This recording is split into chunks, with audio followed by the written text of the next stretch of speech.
it says, now you are clean, or pruned, you might say, from a plant standpoint, through the word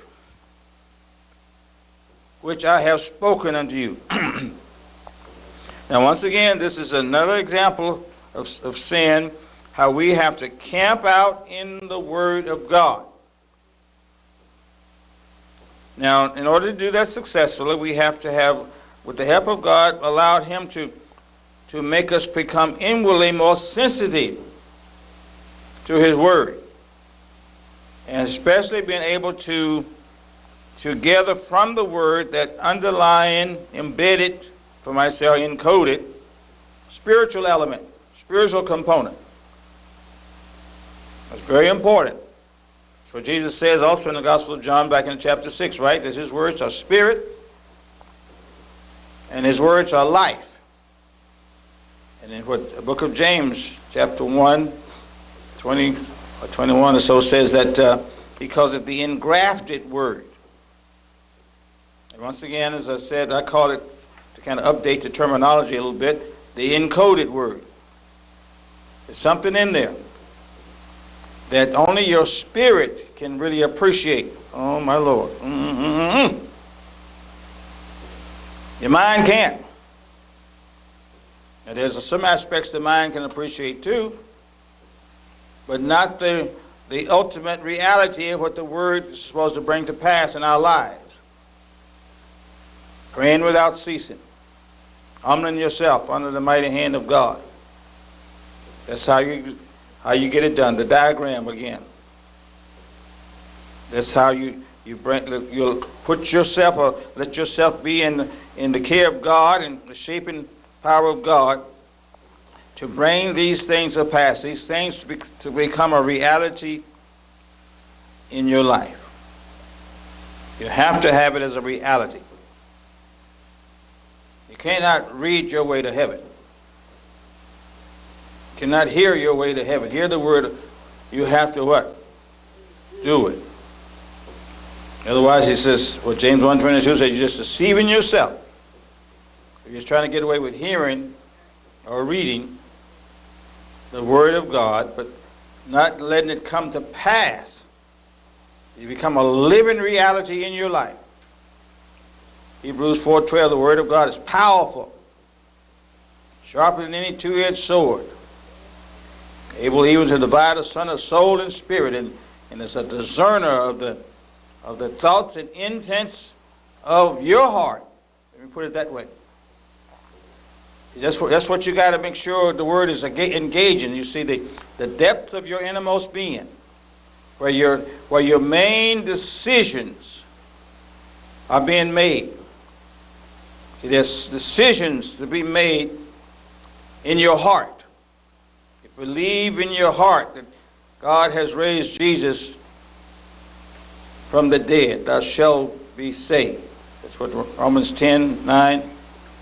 So there's some things that's going on, must go on the right way, that's out of your view of your natural mind.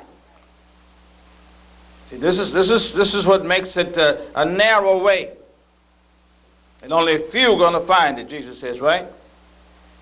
Because you don't come at it with enough intensity, enough drive, enough time for God to help you address those deeper aspects of your own life that has to now begin to march in steps with God and His Spirit, be led of His Spirit, according to His will, according to His Word. So in other words, if you don't get those issues dealt with, that part of you is still in rebellion. See, that's what's going on with people. That's why it says limitations on spirituality and many other things is because the person is still holding, there's some holdout going on there. They're not really totally surrendered to God. You see, I hope y'all understanding this, because this has to get down into that part of you. And when you're praying successfully, What is it? Second Chronicles, 7:14 is the basic model for prayer, right? If you're God's people and called by his name, to humble yourself and pray. Let's see. Seek his face, seek his presence. In other words, don't expect you to achieve your goal in prayer if you have not gotten yourself to be able to sense the presence of God. That's so important. You see, because then his presence, his main presence initially is going to be to help you deal with that inner aspect of your life that you have no way to deal with yourself and don't know anything about. You see. Because, see, we were made spiritually blind, the whole human race, by the sins of Adam and Eve.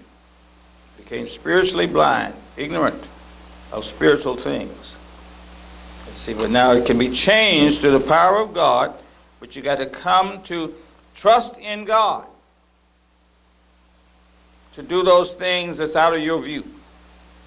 You have to have faith in God and believe that there is something in you that you don't know about and can't know about and can't fix. You have to come to that and believe that, but you believe that God can and he will. But now the reality of it, when he starts doing this, you have to be very careful of your actions that will be percolating up into your mind as you pray, to basically try to deflect from God, from you allowing God to get into that depths of your innermost being. You have to be very, very careful, very watchful, you see, very sensitive. That's why you have to be as free from distraction as possible. That's why Jesus says, get into your prayer closet. Get away from the maddening crowds. Media today. You got to get away from it.